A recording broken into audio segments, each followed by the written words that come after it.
आंधियां गम की चलेगी तो मैं सवर जाऊंगा। मैं वो दरिया हूं जो समुद्र में उतर जाऊंगा। मुझे सूली पर चढ़ाने की क्या जरूरत है। मेरे हाथ से कलम छीन लो, मैं तो वैसे ही मर जाऊंगा। जी हाँ जी साथियों, तमाम भावी अध्यापकों व जो अध्यापक भर्ती परीक्षाओं की तैयारी कर रहे हैं उन तमाम साथियों को मेरा साधु भाव प्रणाम। और साथियों, राधे राधे, राम राम। आप सभी साथी पिछले 3-4 सालों से कोई रीट की तैयारी कर रहा है, कोई सेकंड ईयर की कर रहा है, कोई फर्स्ट ईयर की कर रहा है। साथियों, आपने एक चीज नोटिस की होगी कि तमाम अन्य भर्तियों की तुलना में आप जिस भर्ती से तैयारी कर पा रहे हो उस भर्ती की शायद ज्यादा आप लोगों के बीच अपडेट भी रहती है। साथ में आप जो मांग करते हो वो मांग सोशल मीडिया के जरिए मानो, न्यूज़पेपर के माध्यम से मानो, या धरातल पर उसके लिए कोई ना कोई डेट भी फिक्स होती है। और उसका चाहे एक दिन आंदोलन हो, 2 दिन आंदोलन हो, संघर्ष भी होता है। और जो वो आपकी मांग होती है वो संबंधित मंत्री से लेकर मुख्यमंत्री जी तक वो मांग भी पहुंचती है। लेकिन साथियों, लोकतंत्र है। आप इस समय विभिन्न जातिगत आंदोलनों से आप सब साथी अवगत हो। कभी जाट महाकुंभ होता है, कभी राजपूत महाकुंभ होता है, कभी ब्राह्मणों का महाकुंभ होता है। ये तमाम साथी अपनी जातिगत संख्या बताकर सरकार के ऊपर प्रेशर बनाकर अपने अपने जातिगत जो मुद्दे होते हैं उनका सॉल्यूशन करवा लेते हैं। लेकिन क्योंकि एक बेरोजगार की एक फिक्स जाति नहीं है, बेरोजगार एक कुटुंब सबसे पवित्र कुटुंब माना जाता है क्योंकि इसमें सर्व समाज के लोग आते हैं। निश्चित रूप से आज के जमाने में जाति का फैक्टर बहुत आगे तक बढ़ चुका है। हम इस बात को नकार नहीं सकते कि यहाँ पर जातिगत भेदभाव नहीं होता या जाति को वरीयता नहीं दी जाती। उन्हीं में से साथी कुछ हम लोग थे जो आगे आए, लगा कि जिस भर्ती की वजह से हमारे जीवन में जो ये अमूल्य परिवर्तन हुए हैं, जिन परिवर्तनों की वजह से व्यक्तिगत जीवन प्रभावित हुआ है, आगे आने वाले किसी भाई बहन के साथ ऐसा नहीं हो। जिस भर्ती को आज समाज के लिए सबसे ज्यादा जरूरी नौकरी हो गई, नौकरी के लिए कुछ भी मायने नहीं रखता। यदि किसी की नौकरी के लिए किसी की हत्या भी करनी पड़े तो आज के समाज में वो भी एक नाम मात्र, एक छोटा सा कदम होता है। तो हर कोई नौकरी लगना चाहता है, हर कोई ये चाहता है कि उसका स्वार्थ पूरा हो। साथियों, मेरे से पिछले 1.5 साल में जितना कुछ हुआ मैंने संघर्ष किया। भले ही नाम मात्र का सहयोग हुआ होगा, लेकिन मैंने एक अध्यापक भर्ती परीक्षा को एक परिणाम तक पहुंचाने की एक कोशिश की है कि इसमें जब जब विसंगति आए तो मैं संघर्ष करूं। इस दौरान मुझे सामाजिक जीवन में भी मेरे ऊपर कई सवाल उठे हैं, व्यक्तिगत जीवन में भी मुझे कई चीजों का सामना करना पड़ा है। कभी जीवन में सोचा नहीं था, लेकिन उसके बावजूद पुलिस प्रशासन के द्वारा भी कई बातें ऐसी सुनने को मिली है। कहीं ऐसी चीज देखी जो मैं आप लोगों के बीच में शेयर नहीं कर सकता। अभी सेकंड ग्रेड को परिणाम को लेकर साथियों एक बार पुनः फिर मैंने सेकंड ग्रेड के साथियों का साथ देने का सोचा, क्योंकि इससे कहीं ना कहीं अध्यापक भर्ती परीक्षा वाले साथियों को फायदा हो रहा था। 22 मार्च का आंदोलन की घोषणा की, आप लोगों से पूछकर घोषणा की। मैं इन पोल पर विश्वास नहीं करता, मैं किसी ग्रुप पर भी विश्वास नहीं करता, लेकिन मैं मेरे व्यक्तिगत जो मेरे चैनल पर जो जुड़े हुए साथी हैं उनसे मैं ये उम्मीद करता था कि वो मेरे से सच बोलकर मेरे से कुछ भी करवा लो। लेकिन आप लोग यदि ये बोल रहे कि भाई हम इस बार आएंगे, तो फिर मैं एक बार भावनाओं में बहकर 22 मार्च की मैंने डेट घोषित की। उसके लिए 20 मार्च को मैं 3 घंटे कमिश्नरेट बैठ कर आया। 21 मार्च को मैं 7 घंटे वहां पर बैठ के आया। जो नए शब्द सुनने थे वो शब्द सरकार के पहलुओं से भी सुनने को मिले, और आप लोगों के जो कमेंट के माध्यम से जो दुआ हो या बद्दुआ हो, पॉजिटिव कमेंट हो या नेगेटिव हो, वो बातें भी सुनने को मिली। लेकिन फिर भी ये था कि अगर 10 लड़के भी ये चाहते हैं दिल से तो उन तक सच्चाई पहुंचना बेहद जरूरी है। लेकिन इसके साथ साथ कहते हैं जो सच का साथ देता है उसका भगवान साथ देते हैं। एक बार पहले भी मेरे साथ वो 6000 पदों के आंदोलन में अनुमति नहीं मिली थी। बालाजी महाराज का मेरे ऊपर हमेशा आशीर्वाद रहा है इस जगह, कि वो जब मेरे साथ गलत होने को आता है तो कुछ ना कुछ संकेत भगवान मुझे दे देते हैं। आज भी साथियों यही हुआ, डॉक्टरों का आंदोलन चल रहा था, वो मैंने आपको वीडियो बनाकर डाल दिया था, अनुमति नहीं मिली। मुझे लगा पता नहीं कितने साथी आते, अनुमति नहीं मिलने से कहीं ऐसा नहीं हो जाए ये मांग भी यही खत्म हो जाए। लेकिन मीटिंग में 20-22 लड़के आए तो लगा इस बार 500 के आसपास तो लड़के आ ही जाएंगे। आज 100 लड़कों को मैंने कहा था कम से कम 100 लड़के आ जाना, क्योंकि शिक्षा मंत्री जी ने कहीं ना कहीं जब मीटिंग के दिन मैंने वार्ता करवाई थी तब उन्होंने बातों ही बातों में एक बात कही थी कि ऑटोनोमस होते हैं बोर्ड जो होते हैं, आप अपनी तरफ भी प्रयास कीजिए, दबाव बनाइए।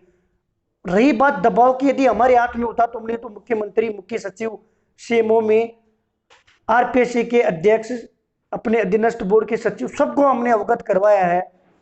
मीडिया में भी आपने खबर देखी है, न्यूज़पेपर में भी आपने खबर देखी है। बात ये थी संख्या बल वाली, जो मैंने वीडियो में आप लोगों के बीच क्लियर बोल के रख दी थी। लगा था कि संख्या बल आएगा तो निश्चित रूप से सबको फायदा होगा, क्योंकि इस बार सरकार का कहीं ना कहीं जो रूप था वो अपनी तरफ था। सरकार खुद चाहती थी कि काम सरकार करे और सरकार ये श्रेय ले। श्रेय सरकार इसलिए लेना चाहती थी कि वो बेरोजगारों को ये दिखाना चाहती थी कि वो बेरोजगारों के साथ है, क्योंकि इसमें सरकार का कोई नुकसान नहीं था, परिणाम क्रम से आता है तो।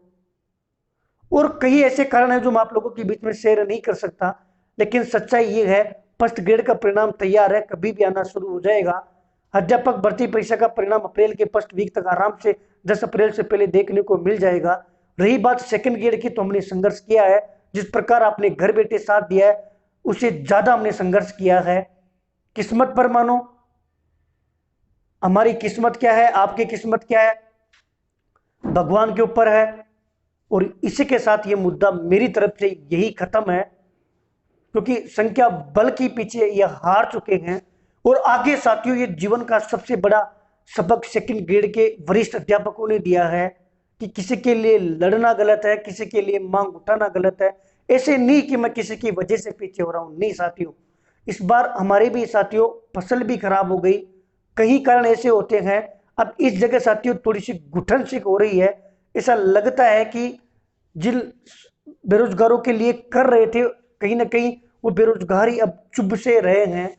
उनकी नज़रों में सामने लाइव आने से पहले खुद की नज़रों में थोड़ा सा नेगेटिविटी ज़्यादा हावी हो रही है, खुद की नज़रों में गिरते जा रहे हैं कि एक लाइन जब हाथ में मारकर था, उस लाइन में और इस लाइन में कंपेयर करते हैं तो शायद खोया ही खोया है, पाया कुछ भी नहीं। और जब इस जगह आकर ये स्थिति होती है, आज मैं सबसे पीछे खड़ा हुआ था, मैंने 1% इंटरेस्ट भी नहीं लिया कि कुछ होगा। 4500 पद भूल जाना, कभी 4500 पद नहीं बढ़ेंगे। सेकंड गियर का परिणाम है मेरी तरफ से साथियों, भूल जाना। किस्मत अच्छी हुई, भगवान का आशीर्वाद रहा, कुछ सरकार रहम कर दे तो हो जाए। और ना अब ना मैं कोई ट्वीट करूंगा ना प्रयास करूंगा। आप लोगों से भी मैं यही कहूंगा कि अपने जीवन को इस तरीके से धार दीजिए, इतनी मेहनत कीजिए कि आपको वो बनना है कि आप 2 शब्द बोलो तो 2 शब्द के लिए लोग अगर आपको धन्यवाद कहें। आप पूरी किताब की तरह मेहनत करते हो, उसकी कोई कदर नहीं है। 3 दिन से साथियों आज धूप थी, तो मैं धूप में बेरोजगार आएंगे कहाँ बैठेंगे, उनके टेंट की व्यवस्था, उनके पानी की व्यवस्था, वो बैठेंगे उनके नीचे बिछाने की दरी की व्यवस्था, पोस्टर होंगे उन पोस्टरों की व्यवस्था, माइक होगा उस माइक की व्यवस्था, तमाम चीजों की मैंने व्यवस्था की है। निश्चित रूप से साथियों आर्थिक रूप से भी कुछ ना कुछ तो लगता होगा, फिजिकली भी साथियों मेहनत होती होगी। 3 दिन जैसे घर में शादी होती है ऐसे लोड लेकर घूम रहा हूं, नींद नहीं आती, पता नहीं साथी आएंगे कि नहीं आएंगे। आज इस मांग को न मीडिया ने मीडिया की तरफ से भी बुलंदी नहीं मिली। एक नॉर्मल कांस्टेबल होता है, जब भीड़ होती है तो कांस्टेबल क्या, सीआई, एसआई भी एक शब्द नहीं बोल पाता।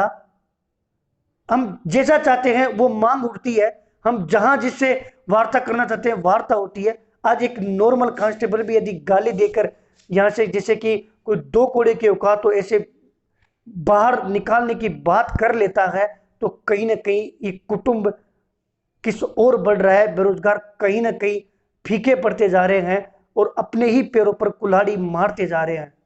कुछ बातें समय के साथ समझ में आती है, जो अभी आपको अपने दिख रहे हैं वो वास्तव में आपके अपने हैं या नहीं है, वो आपको समय बता देगा। क्या हम 2-3 जने ही इस यूट्यूब की दुनिया में, सोशल मीडिया की दुनिया में, धरातल की दुनिया में बचे हैं जो मांग उठा रहे हैं? आज हमारे पास इतने फॉलोवर्स नहीं है कि हम सब तक अपनी बात पहुंचा सके। हम हमसे आगे जो पहले से ही जो यूट्यूब पे फ्री पढ़ाने का बोलकर ऐप के ऊपर 100, 200, 500 रुपए में कहीं ना कहीं दूसरे जरिए से बेचकर अपना जुगाड़ कर रहे हैं, अपने नाम कमा रहे हैं और देवता तुल्य अपनी छवि बनाकर हम जैसों को तुच्छ बोलकर उनके जो मन आता है वो बोल देते हैं, तो फिर हमारे भी दिल को आहत होती है। हमारे भी परिवार है, आप एक गाली देते हो, उस गाली को हमारे भी परिचित देखते हैं, आपके भी परिचित देखते हैं। उसी से इंसान की छवि, व्यक्तित्व का निर्धारण होता है। इसलिए साथियों, आज देखिए, सच मुंह पर बोलकर आप कुछ भी करते हो ना, तो मैं उस चीज को गलत नहीं मानता। आप नहीं आ पाते, आप रीजन देते हो, तो मैं हमेशा स्वागत करता हूं। मैंने कभी किसी का विरोध नहीं किया। इस 1.5 साल के संघर्ष में कहीं इतने विरोधी हो गए जिनसे शायद मैं व्यक्तिगत उनको जानता भी नहीं, वो अपने अंदर द्वेष लिए बैठे हैं। उन तमाम साथियों से भी मैं निवेदन करूंगा कि हमारा व्यक्तिगत कोई मतभेद नहीं है। आप जो कर रहे हो निश्चित रूप से अच्छा कर रहे हो।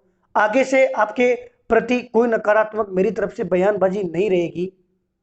और निश्चित रूप से मैं भी अब साथियों, जिस जगह मैंने जो चीज छोड़ी थी उसी और ही आगे बढ़ने का सोचूंगा। आप भी समय जाया बेकार नहीं करें हम जैसे लोगों के पास जुड़कर, कि आप 2 घंटे के लिए स्वार्थ के लिए नहीं आ सकते।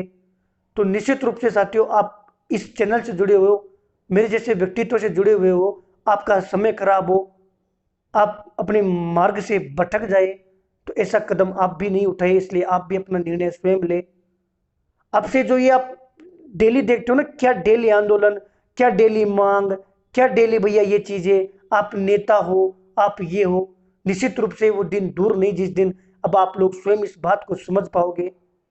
साथ में एक निवेदन ये भी करूंगा कि अब जहां भी आप अपना समय दो, एक बार कंपेयर जरूर करना कि हनुमान भैया थे। अगर मैं मेरी जगह गलत रहूं तो आप निश्चित तौर पर आपका जो मन कहे आप वैसे गालियां दे, मैं आपका स्वागत करूंगा।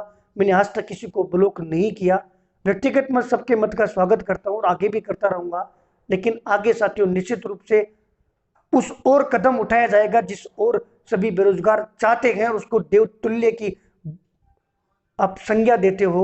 हम में क्वालिटी होगी, हम भी पढ़ेंगे साथियों।